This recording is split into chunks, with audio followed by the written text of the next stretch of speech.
Hello and welcome back to the Macro Golf Podcast. I am Jack and I am joined today as usual by Joe and Sam. Hello boys, you okay? Yo, yo. Hello. All good, all good. Okay, so today boys, we got on a little bit later than we were expecting, but it's all good. We're here in the end and we are, they don't know that, they don't need to know that, to be honest with you. There you go. I mean, yeah, three busy coaches trying to find a couple of hours a week that we can all jump on a call and do a podcast together is finding more and more difficult.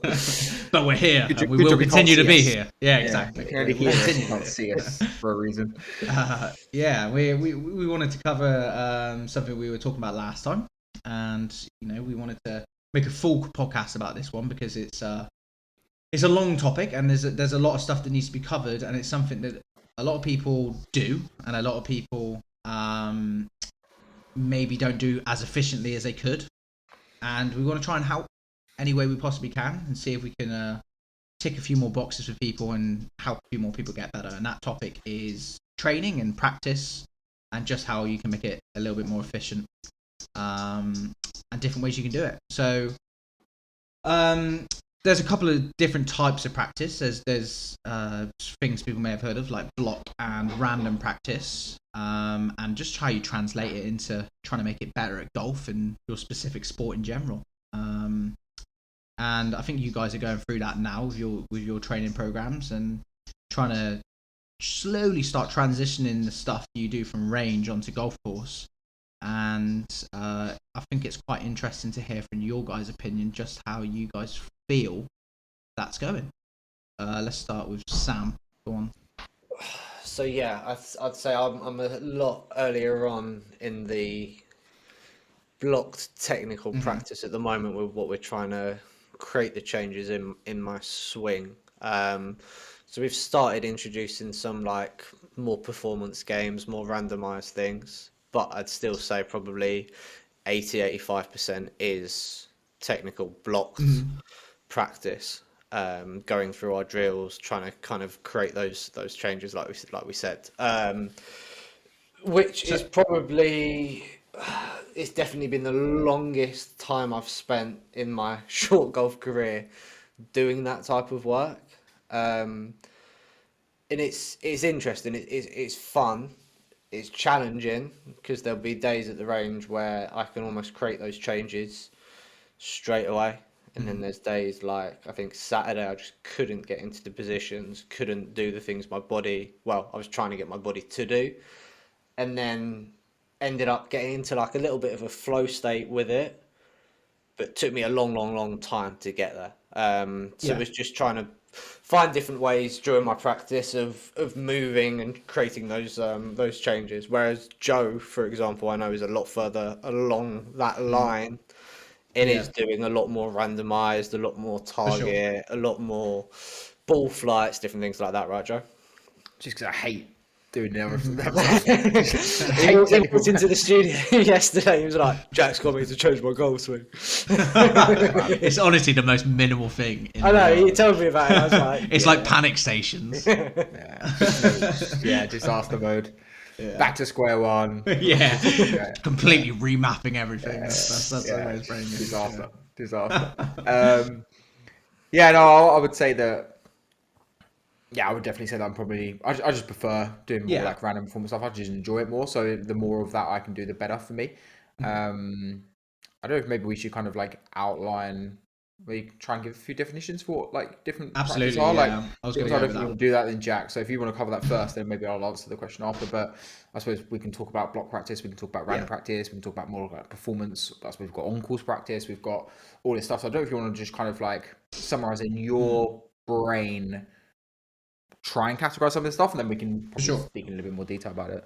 Yeah. So we got your block practice. You can call it your technical practice. I find block practice is super handy for someone trying to gain competency. So someone trying to gain a level of skill in an area. It's usually a great way of trying to find a bit of confidence, trying to find just plain and simply club on ball. It's the most basic method. It's probably the most common method you'll see on the range. To be honest with you, it's very much hitting at one target, getting used to a feel, getting used to a motion, and seeing repeated ball flights. It's not varying practice. It's not changing too much. Now, I feel like block practice can even be mistaken for lazy practice.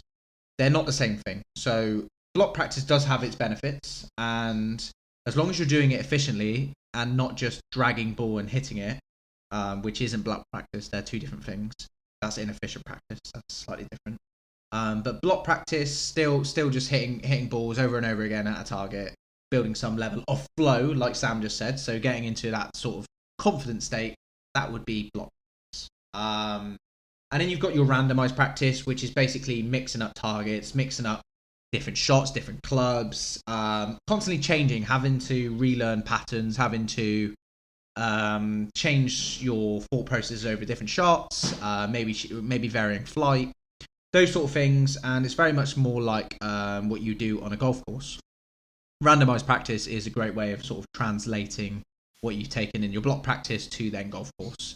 It's a super important thing. And then you've got your performance practice, which we basically call like your testing skills. You're trying to really test it to the maximum. You're putting pressure on yourself. You're trying to make it probably harder than what's actually on a golf course, to be honest with you. And they're basically the three main ones, and you can go in different levels, and you can start to structure your practice accordingly. You can have different sections in your practice and sort of work it that way. But they're sort of the three main. So when people say they're in more of a performance state of practice, that might be that they're slightly more advanced in their skill set, and they can focus more on the performance side, as opposed to thinking about their golf swing and needing to change the move quite as much. So yeah, it's more about competency levels. You can start to progress more and more, and as you're going out onto more golf course, I definitely recommend getting into more of a performance state side. Hopefully that clears it up. That makes sense. I think it definitely does. And one of the things with that as well is I think I like the way you distinguish that between block practice, because there's actually a game that I find like it just kills me, and it's the game you gave me, which is the hole out game. So 3 foot, 4 foot, 5 foot, 8 circles around that, which could be kind of deemed as some block practice, because essentially you're hitting, like 24 putts in a row of a short distance, right? It could be deemed as a block practice, but it's almost like an ultimate test for resilience and focus, and it's like super relevant to performance, being able to just kind of stand up and go through your full routine 24 times, one after the other. So it could be deemed as block practice, but essentially you're still working on some competitive. So I think you're right. I think block practice does get a bit of a bad name, in the same way that you could actually say another competitive game might be that you've got to hit 5 fairways in a row with your stock driver, and you can't go home until you hit 5 fairways in a row. Well, actually, that could be deemed as block practice, right? Because you're basically hitting the same shot 5 times in a row, but there is a competitive element to it. So I think there's some blend across these things. And I think it's interesting that I think it's good that you distinguish that, because I think like we kind of went on this wave that block practice was the way of practice, and then people moved away from that, and then block practice got a really bad name for itself, and then suddenly now block practice can be used in the right place at the right time to get a lot of benefit. So for sure, I mean, a beginner, for example, you're not going to get a beginner just like, right, now you're going to hit a high one, now a low one. Like, it's just not going to happen, right? So it's going to be block. Like, you're learning a skill, like you're going to have to repeat it over and over again, right? And I mean, if you're in the space of following certain influencers, or Scott Fawcett, for example, is massive on block practice. He's the inventor of Decades, which is a course management app, which basically a lot of tour players use. You got Will Zalatoris, who basically made it quite famous. He is one of the founding players to use it, and Scott Fawcett is basically a big advocate of block practice and learning your shot pattern, and basically just repeatedly hitting the same shot over and over again. And I agree to it to some level. There's definitely I think could maybe have a little bit more randomized practice in there, but listen, it definitely has it. The way he described block practice is a much prettier method than what other people describe as block practice. So he does describe going through full routine. He does describe as repeating the same shot and becoming perfect at that golf shot, which I do understand. But there is randomization in golf. You do have different lies. You do have different You have to get good at that stuff, and that's the randomization part for me.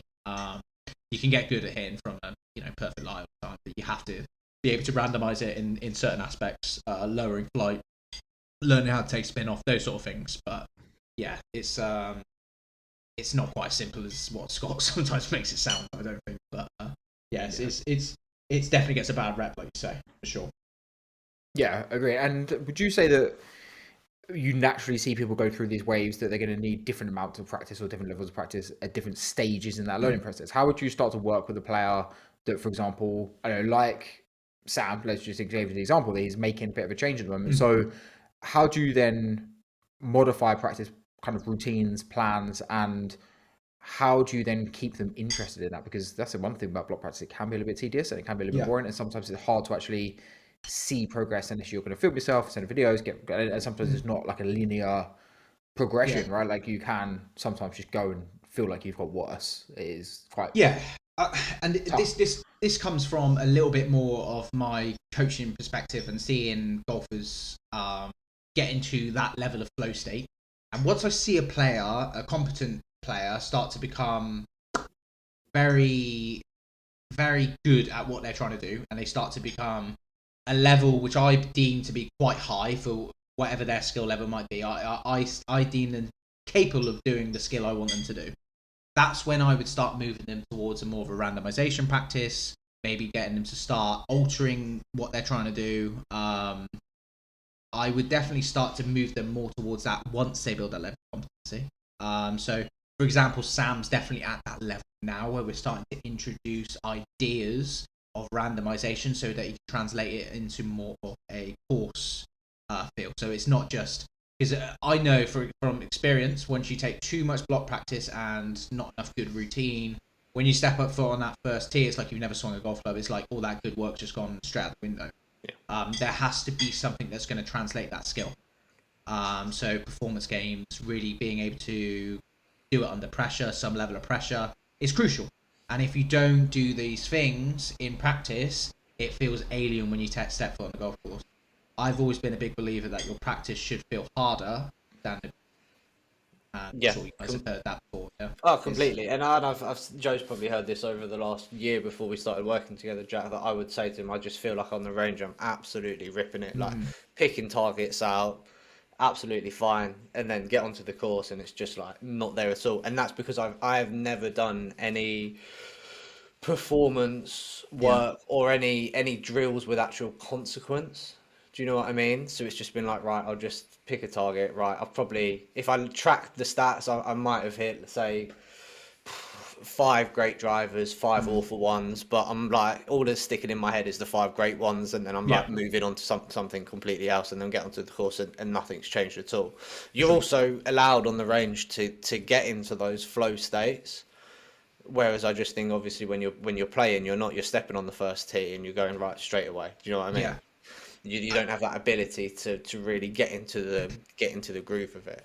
So that's where I'm really excited to start building a bit more of a, like we said, randomized practice and actually have Yeah. some consequences to build up that kind of mental pressure. Yeah.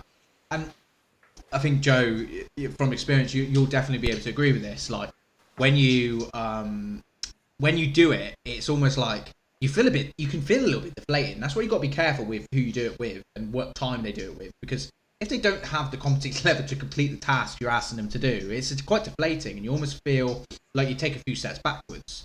But when you can complete these tasks because you've got the skill set to do it, it's like, okay, now I feel like I can go out there on a golf course and start to do it. For example, if like I set someone a task where they have to hit a fairway size and they complete that, and then they can move into a green where they have to hit, and then have to hit a chip shot inside a certain distance and then hole a putt.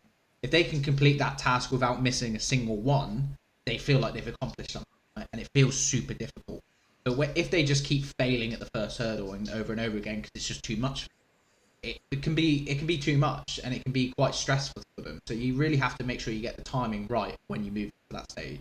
100%. It's Yeah, something we see a lot with, say, like professional lifting, like powerlifters or Olympic weightlifters, that there is actually a thing, and some of the most successful weightlifters never fail. and so have never failed. So they've always teetered on the line of their practice and competition, of it being never too easy that they get disinterested, Okay. and never too hard that it's too dangerous and then they fail. Because actually what the brain does is when you fail, we then hold on to those memories a lot more than we do with our positive ones.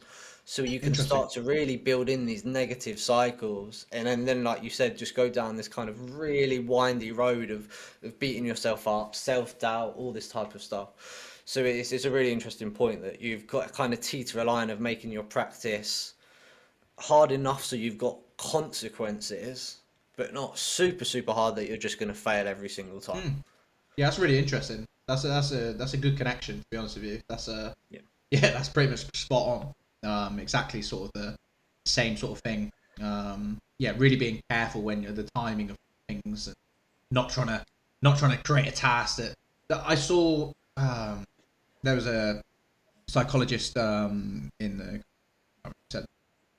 he basically said the task should be you should be able to complete it in between 3 out of 7 times and 3 out of 10 times and 7 out of 10 times. They're like the sort of competency levels. If you can't complete it more than 3 out of 10 times, it's just too difficult. Too hard. Like Yeah. it's too hard. And if it's more than 7 out of 10, it's too easy. And Too easy, like you're yeah. not really building enough pressure. So your task needs to always be appropriate for the skill level you're at. And I think if you're doing this on your own, and you're doing this without a coach doing it alongside you, that's sort of thing you need to sort of realize. If you start setting out a task for yourself, and you want to hit a fairway and a green, and you're setting up the size of these things, you need to try and create around the levels where you're trying to complete it around 5 out of 10 times.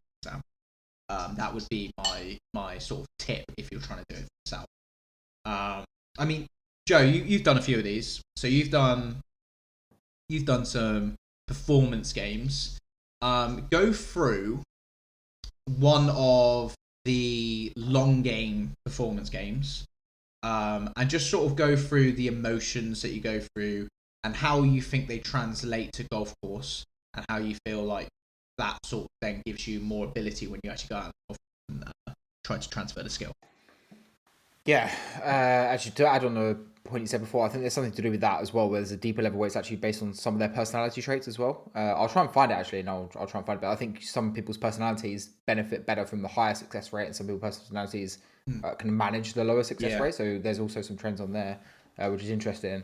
I hate failing, so that's going to be it's a tough one for me. I just hate not being able to do something, but it makes me very persistent to do it again and again and again and again. Like, it does irritate me. Do you think you'd rather the harder or the easier? I would actually rather the harder one if I had yeah. enough time to get better at it and succeed about it. But if it was just like you get like, I don't know, if it was annoyingly like, oh, now you got to stop, I'd be like, oh, it was a bit like, if I never had a chance to get it to succeed, that would annoy me. Yeah. But I think that's one of the reasons why I struggle sometimes with making small changes, because I feel like I get worse and I feel like I struggle, and then it annoys me. But then if I have the persistence to then go through that and get better, then I see the benefit. But yeah, I'm trying to think of one of the games. I was working through some of our practice plans early in the week, so let's pick one from there. So there's one which is your like a tee shot game. Can't remember the exact name of it, what we called it now, but essentially what you've got to do is you've got to create an imaginary fairway out on the driving range, and you work through your driving clubs. So let's say for someone they might have their driver, they might have their 3-wood, and they might have maybe a low iron, I don't know, whatever, like say I call it a 3-iron. And essentially you have to go through that process, and you have to hit the fairway with each of your driving clubs 3 times in a row. And you can't do, if you don't do it, can't go home. You got to keep going, right? So essentially you've got to hit 9 fairways in a row, working through your 3 driving clubs.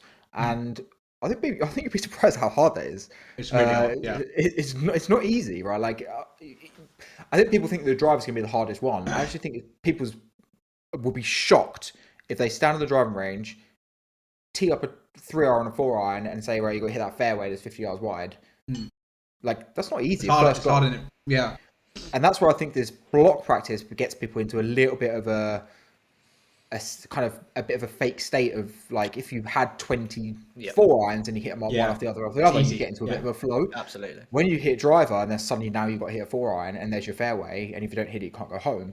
It's not easy. Yeah. Yeah. Strike becomes a bit of a Sure. bit questionable. These things, and for these games, you've got to have quality strike. You've got to hit at a decent distance. You've got to hit these things. So that's one that I'd say like what is one of the better ones because it sounds like it should be pretty simple, but it's a real leveler for your ego when you actually try and work through that game. And when you think about it on the golf course, for example, you know, if you were to hit 9 fairways consecutively, you'd be doing pretty good for yourself, right? Like that's a very, very good rate for your driving club. So yeah, I think games like that are. I just think they're good levelers for the ego. They're good levelers for understanding like what actual success is, and it's not just standing at the driving range at the end of your practice session and whacking 10 drivers straight down the middle. It's not just a feel good session, is it? Yeah. Exactly. It's really like, no, actually you've got to reset every single time. And if you want to make it even harder for yourself, start aiming off the side of the mats as well and make your life even more difficult for you. So I just think there's so much you can do with these games to get a true sense of where you are. And unfortunately, a lot of people don't like that. No, Because it's quite nice to leave the range. It's not very good for the ego. And it's not, and it takes quite a lot of resilience, and it takes quite a lot of self-discipline, and it takes quite a lot of things to actually go through that process and commit to what you're going to go and do. If anyone's ever done Jack's chip in for dinner, you need some serious discipline. You basically cannot go home until you chip in. Yeah, it's a finisher for a chip-in session, that one. So that one, I won't give that to everyone. That's definitely someone who maybe is a slightly higher skill level, and sometimes you need a bit of time to do that, because I make it a basic chip shot. Sometimes you can get that done in one chip shot, right? Might be a 12-yard chip, pretty basic, but it basically what it's teaching is trying to get good speed, trying to get good holding weight for a basic chip shot. The idea is to improve proximity, but you know, I'm creating a stressful environment. If you need to be home and you've got dinner on the table, and and you're trying to chip in, and it's getting quite stressful, you got to try and bring yourself back down. You got to try and take some deep breaths, focus on what you're trying to do, not get focused on the fact that you got dinner waiting on the table at home, and get away from what's in front of you, your process. You're trying to concentrate on the shot in front of you and give yourself the best possible chance of holding that chip shot, because that's going to get you home quickest.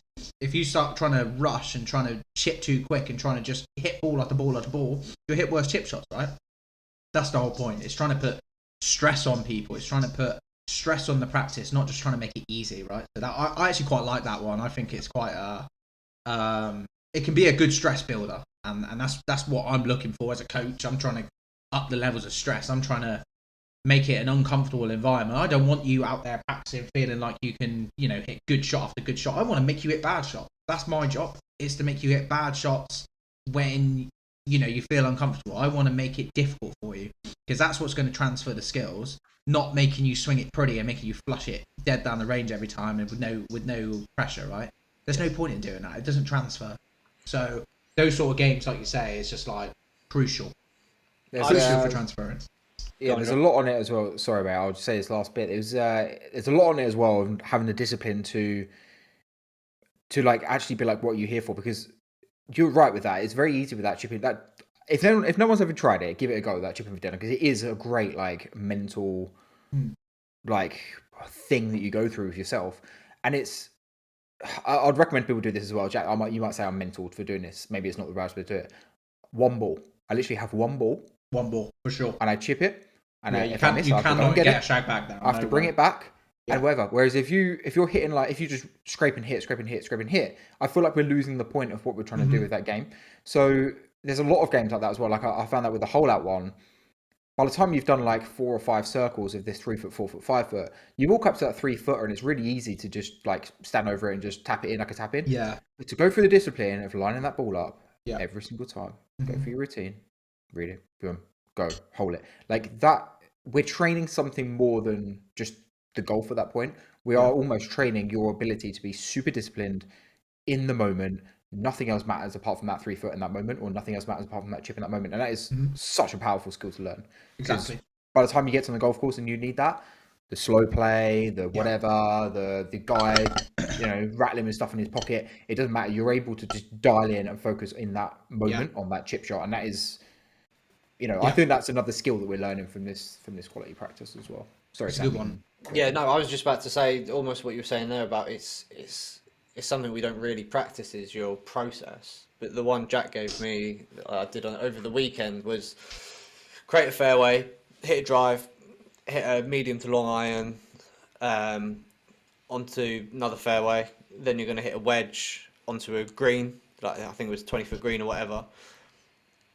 And in between each one, I was like, right, I was starting to visualize holes on our home course, but two, I was in between each one. I was just actually like going through the process like I would walking up to a ball, playing a proper round.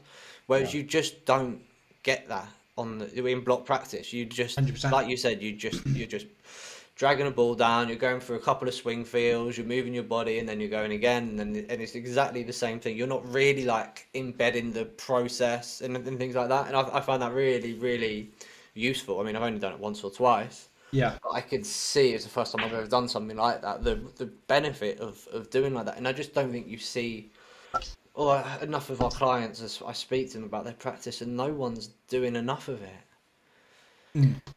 I honestly believe there's three things because my handicap's dropped enough where people start like asking me about it, and they say like, "Oh, what did you do for that? What did you do for this?" And I honestly believe there was three things that made the difference. One, without making his head in because it's not going to fit in the screen, working with Jack, like Come on. someone who understood what I was trying to do. So that was one thing. Let's park that so he doesn't get a big ego. Let's park that. The other two, practice. And changed the way I practiced completely. I completely changed the way I was practiced, and keeping a mental scorecard.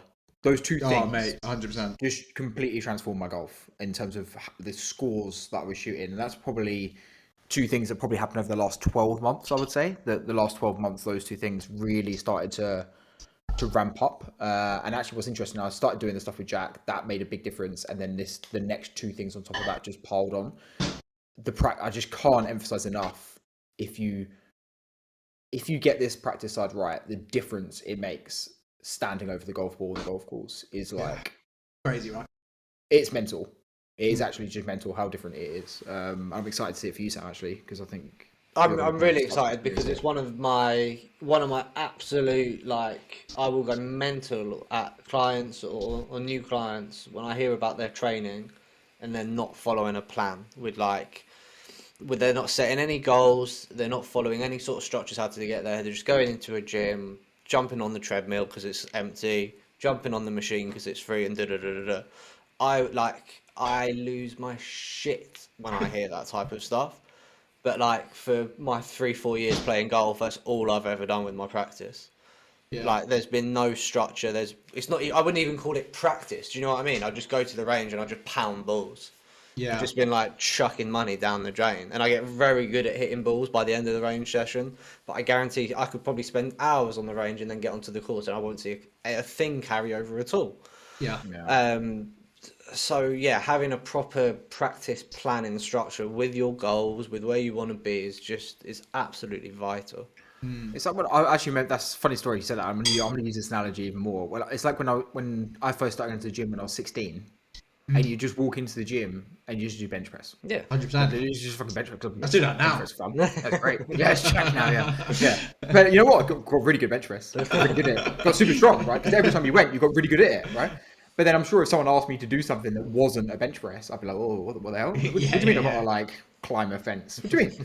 Like, you see what I mean? So like, you are going to get good at what you're doing, right? So if people do just stand there and hit a 7-iron at that target, they are going to get quite good at that, right? And they're just going to keep doing that again and again and again and again.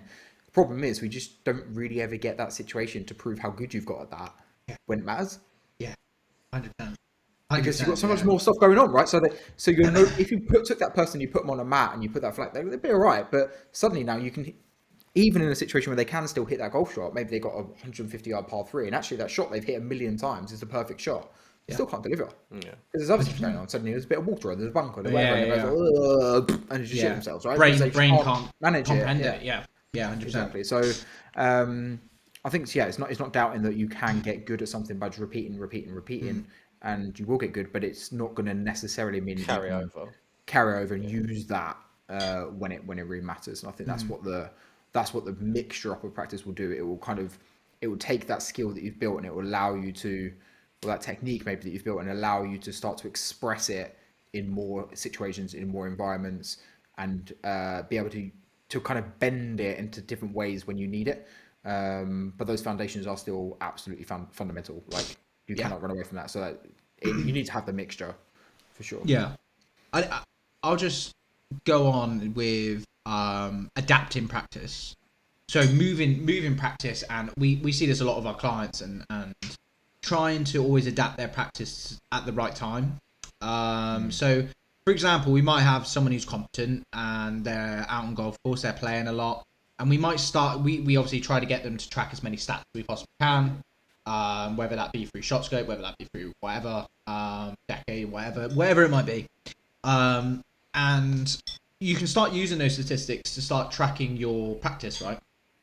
So, for example, when Joe comes off the golf course, he will always send me his statistics, and we can always get a general outline of where his game's at. We can always sort of see what maybe needs to be worked on in the upcoming weeks. And I think that's something people don't do often either. It's sort of like if you ask someone, oh, what's going well at the moment? Oh God, I keep free putting. What are you gonna do about it? Well, I'm going range tomorrow night. Oh, okay, cool. That's really really good. Well done. And then they're just gonna go beat 85 balls at the range and not think about it. But it's for us. It's so important. If you want to be that guy who just consistently gets better, you have to be looking at statistics. I mean, you look at the key play, the top players in the world. You're looking at their key statistics. You've got Rory McIlroy, who is constantly going on about strokes gained, constantly going on about how he can make these small little improvements, and these guys can only make small improvements because let's be honest, there's not much to improve on.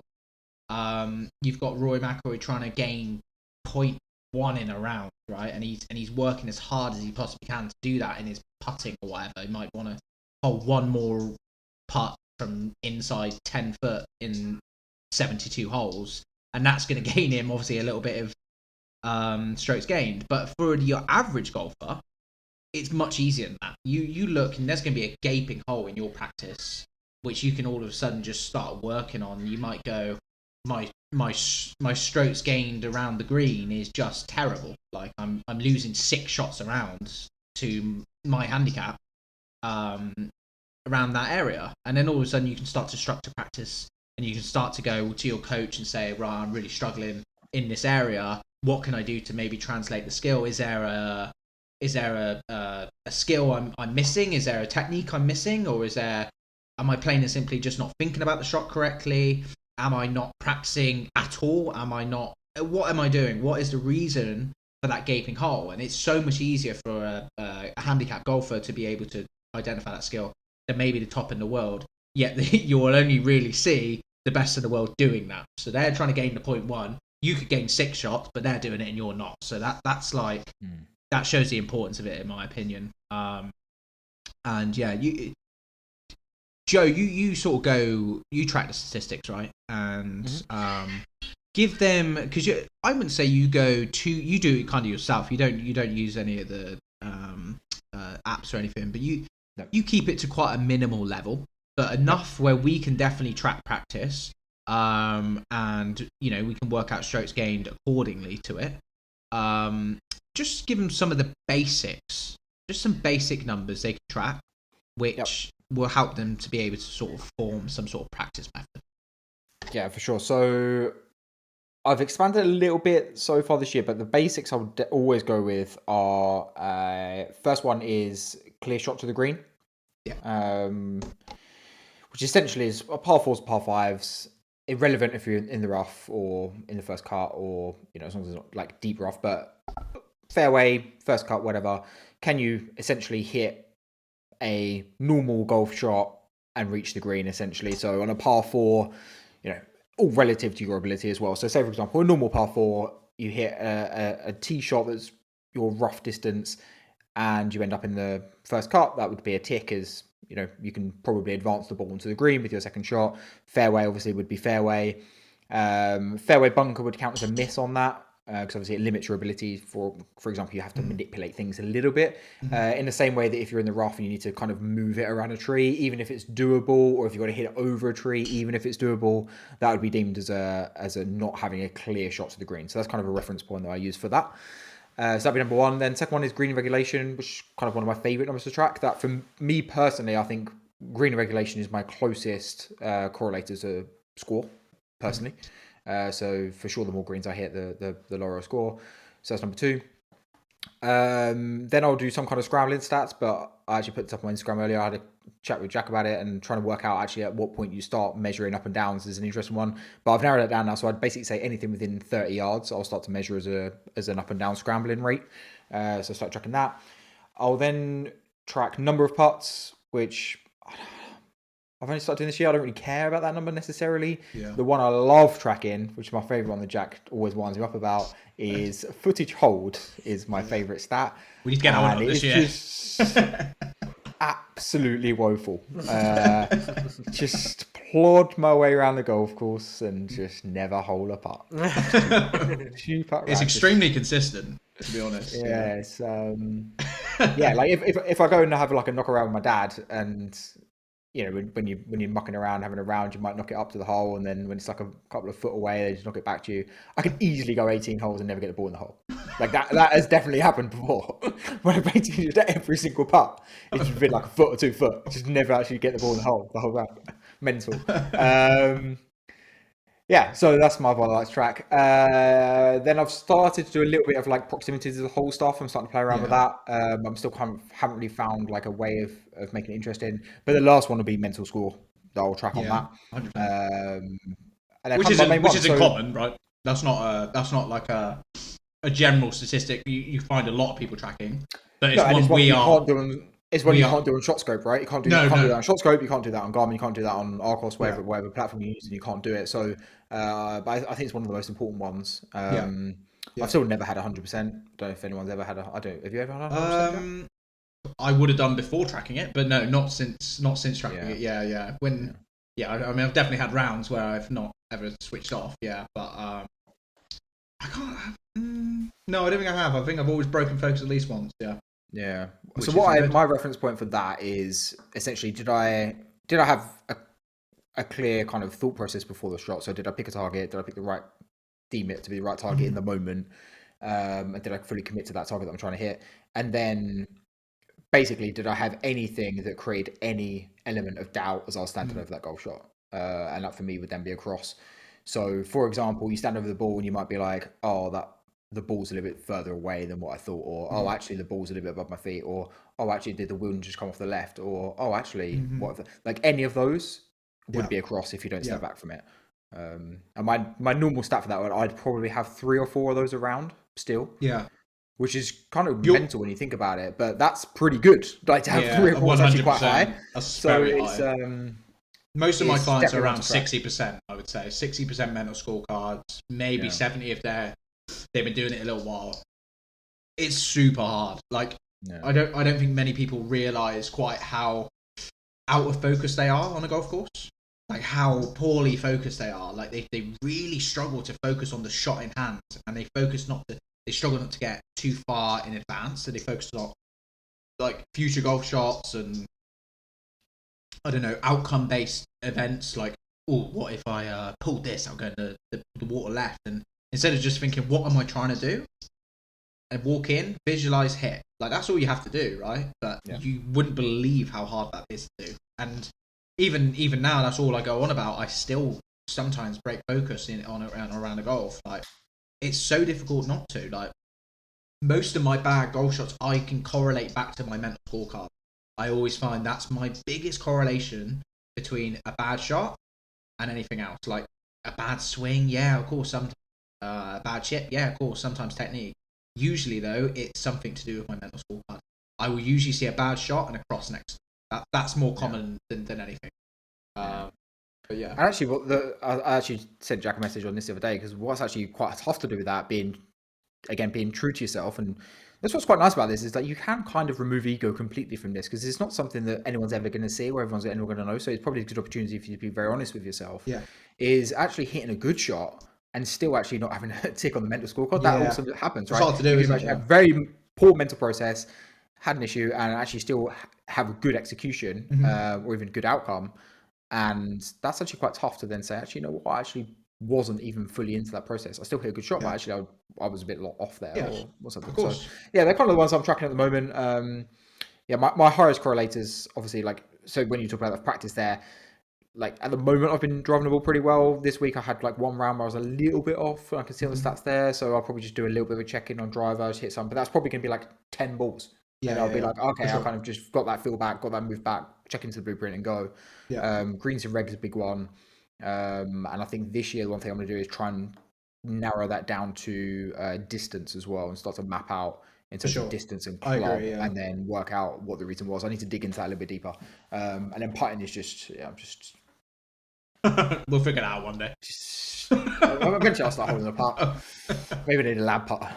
Yeah, that's always the answer. I Yeah. promise. Yeah. It's always the answer. Yeah. Yeah. Yeah. I mean that. I think that's really good. Like what you track there is great for people listening. People who don't have some app or some watch which tracks your stats. Something you can just do. You can write on a piece of paper. I mean, it's free, and yeah. and people always think, oh, it takes ages. It really doesn't. Like, No, you it's literally quick. just going tick cross, done. Yeah. And if anything, it's going to help you hit less golf shots, which will speed you up a little bit. So Yeah. so Okay. it's always a win. Yeah. Sure. Yeah. I mean, I will give some options of statistics you can keep, like apps and stuff, just because some people like to get analytical. I certainly like to when I was playing more. I'm gonna actually do a little bit more of it this year. I've downloaded Decade again, so I'm gonna track my stats again and sort of see where I'm at when I'm playing, just because I'm practicing less. So when I practice, I want it to be as efficient as I could possibly make it. I don't want to be guessing. I want to know exactly the area. Am I weak in 100 to 150 yards in my last tournament? Next tournament, I'm not going to be. I'm going to be structured in my practice. I'm going to make sure that's better. So at least then, every single time I go into a tournament, I feel like I've done some good work in between, where I've managed to do some practice. And yeah, so Decade's one of my favorites. A great one which is really user friendly is Shot Scope. Been playing around with that with some of my clients, and that's really good, and I'd recommend that to a few people.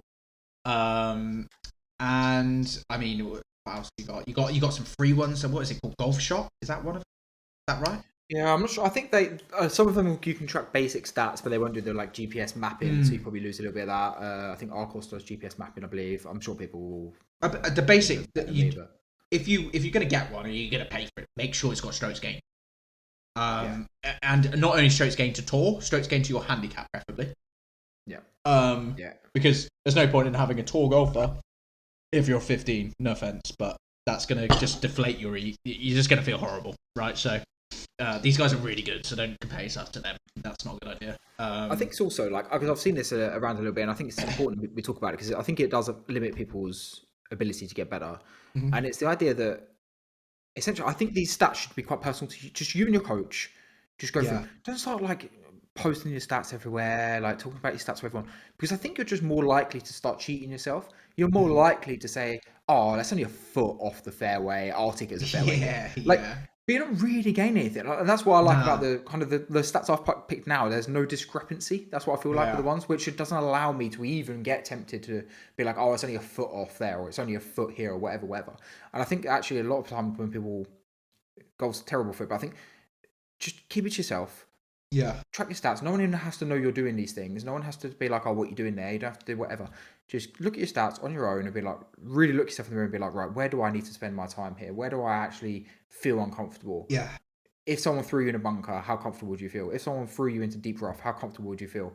If you were 50 foot away with a sloping green, you had to two putt, how comfortable would you feel? Put yourself into like imaginary situations, be like, right, how confident actually am I in my game at the moment, and where do I need to spend the time? And I think sometimes we just need to just be a bit honest with ourselves. That's really good. sometimes. Yeah, I couldn't agree more. And I'll tell you what it does do. If you're someone who has a lot of lessons, it allows you to structure your lessons. Like as a golf coach, if you don't give us statistics and I'm just taking your word for what you've been doing on a golf course, it's gonna be struggle if you're gonna tell a few porkies and People lie. people love to lie. Let's put it that yeah? way. People lie. People Let's be people honest like with to it. tell me People they've lie. been hitting high draws, and I may have pizzaed them hitting some slices out on the golf course. Like that happened, right? Like for whatever reason, I'm about to watch them hit balls for an hour, but for some reason they like to tell me that something may have happened, which didn't, right? And they're like, "Oh God, that wasn't happening." And it's like, okay. You're talking to two fitness guys who have dealt with losing weight for years. Yeah, I've lost Who, lots when of you weight. ask them what they eat during the day, say all they eat is fish and salad. So I gained weight. it's really understand this. Yes. And people don't do it out of. They don't purposely lie. You know, maybe I was a bit harsh when I said that. It's our perception Yes. of ourselves that we like to create Yeah. to protect ourselves. Yeah. But that's why I think the stats are very, very important and that's what I like about shot scoping facts, because actually if you never go and tinker with it, it is what it is. Yeah. And, you know, it will tell you how far you hit your clubs. Yeah. Yeah. That's your actual number, right? And I think it does this like weird thing where it gives you two different numbers. You know, like those are your numbers. Yeah. Like those are the numbers you need to work with, right? Yeah. Like, or I think sure. it gives you total distance, whatever. It might be a bad example, but you know what I mean. Like there's sometimes with these stats we can't get away from the truth, and I think that's what we're after here. I know we've gone off practice, but I thought a little. Well, no, it's a structure practice, relevant. right? That's the whole point I wanted to bring it up, because to me, like, practice is Well, it's tied It's- in. it's made for What it. you're basically saying is if you're not doing your stats, you can't structure your practice efficiently. So they go hand in hand together, right? they do, yeah. So if we're drawing it back, Jack, if you were to give a couple of tips for golfers who maybe aren't working with a coach but are looking to practice a bit more efficiently, where would you start? Where would you say? Okay. The first thing I'm going to say is create a routine. So when I say create a routine, I create something you want to do outside of the golf swing. So something that's going to make you more focused on a golf course, right? So I always like to start with visualize a golf shot. Just do something basic to start with, right? You will be amazed how bad you visualize golf shot. So you'll be amazed by. So when I say visualize, I want you to be able to draw a clear picture in your brain of the ball flying in the air, flying, the full 7-second flight, landing on the green, which way it spins when it lands on the green, moving towards the hole, where it finishes, all of that jazz. I tell someone to do that and they're like, right, okay, I can't do that. That's not, I can't. It takes practice. It takes practice, right? It's same as a golf swing. It takes practice. You have to be able to put the time in and put the effort in, and it's something that requires meditation. Not everyone meditates, but it certainly helps. It helps you to stay a little bit more present when you're trying to do that sort of stuff and not get distracted. And then just literally just doing it, just try over and over again, just to visualize, and just track your process. So I would say, first things first, practice your process, and make that part of your routine when you hit golf balls. So visualize before every golf shot. So if you're trying to hit a draw, try to see the draw before you hit it, right? Don't just stand in there and work on a swing field that's going to produce a draw, because you don't want to have all these internal focuses to hit golf shots when you get on the golf course. Very few players can hit good golf shots when it's purely internal. Very, very few. I know Bryson likes to say he's quite an internal thinker. But you listen to him talk, he does talk quite externally when he's describing golf shots. And so there's definitely some visualization in there. There's definitely a lot of, even though he may believe in himself he's being quite internal, I genuinely believe there's not really a top player in the world who doesn't think about these visualization cues and really trying to train them. But yeah, I would just start basically with that. Get that started, and then just create a few games. Find a few games. If you want a few games, we can certainly recommend a few. We can get a few coming towards you and give you some really good ideas to, I don't know, have a bit of fun while you're out there, have a bit of a challenge, and you can adapt it accordingly to your skill level. If we ask you to hit a fairway, but you're a 32 handicapper who hits the ball everywhere, widen up that fairway a little bit. Like if you've got a proficient skill in something and you can just hit it dead straight every time, make that a really tight fairway. If that's your superpower, make it even better, right? Make it even better. Make it tighter fairways. You got hit a good strike onto 10-yard line. I mean, that's ridiculous, but like something super tight. And yeah, just practice those little games, and that would be my thing. It's just like make it feel as real as you possibly can, if not even harder. Yeah, yeah, that would definitely be something to help translate skill. Don't know. Yeah, for sure. I got one last thing to add before we probably tie it up. We spoke about visualization. We spoke about good practice. We spoke about mental scorecard. We spoke about all this stuff.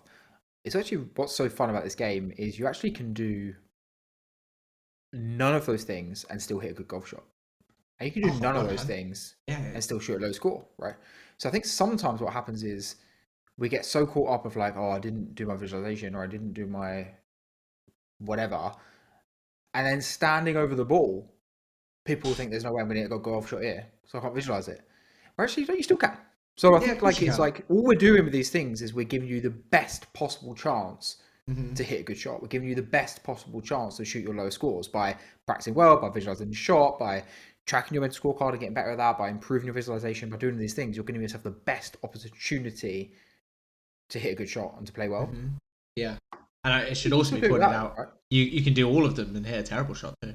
Like so, exactly my point. Don't expect if you do them all that you're gonna hit it good every time, because that's not what happens, unfortunately. But you will have like Joe says, a heightened chance of hitting a better golf shot. That is 100%. You will have a better chance, and we're just looking to improve consistency. We're looking to improve scoring averages and just give you the best possible chance of hitting the best possible shot every single time you stand up to that golf ball, and that is the best way to do it. Exactly. It's same as like getting injured, right? Like to avoid injury, you're going to train hard, you're going to try and sleep, you're going to do your mobility, you can do whatever. You can still get injured. You're just going to be less likely to get injured. But like that's what we're trying to do. Like you're never going to fix this stuff. And yeah, I think that's what's just so fun about this game, right? It's just you are essentially just rolling the dice every single time. It's good. I liked your post you put up the other day, Jack, when you're talking on the retreat. Actually, you said that when a bad golf shot happens, which they will happen, just first of all check mental. How was my mental process? How was my target?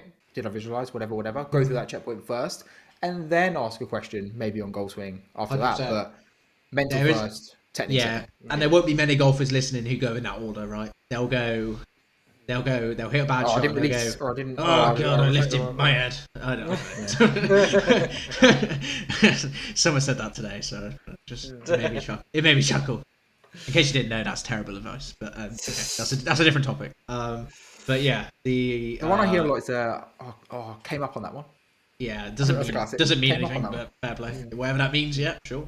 But it might be. They might have come up on that one. They might have come up on that one. They might have done, but they also might have done that because of a mental issue, or taking the mental slip, or because they didn't go through the proper process, or they had deliberately too much stress on that shot because they picked up a poor target, and then suddenly there was a lot of anxiety involved, and they made a bad golf swing. So yeah, we can talk about this stuff for hours, and we sometimes do, but I enjoyed that tonight. That was fun. Yeah, it's good topic, and it's something. I don't think many people talk about a mental game enough, and just how you transfer mental game, practice game, turn that all into how do we make a better course game, right? And I feel like that's sort of not spoke about. The golf swing spoke about a lot. I know golf game spoke about a lot, but then it's like how do we transfer the two and how do we connect it all together? It's like the missing thing, and yeah, for sure. That's simple as that, right? Simple as that. Everyone go get better. Just go do that. It's easy. Easy as that. Jesus. There you go. As always, guys, if you do have any questions on practice or want any tips, just fire them over to either one of our Instagrams or the Macro Golf Instagram. Find us on our website, other things like that. If you are looking to get better and just kind of have a bit of a check out where your game is, you're more than welcome to fill in the Macro Golf scorecard.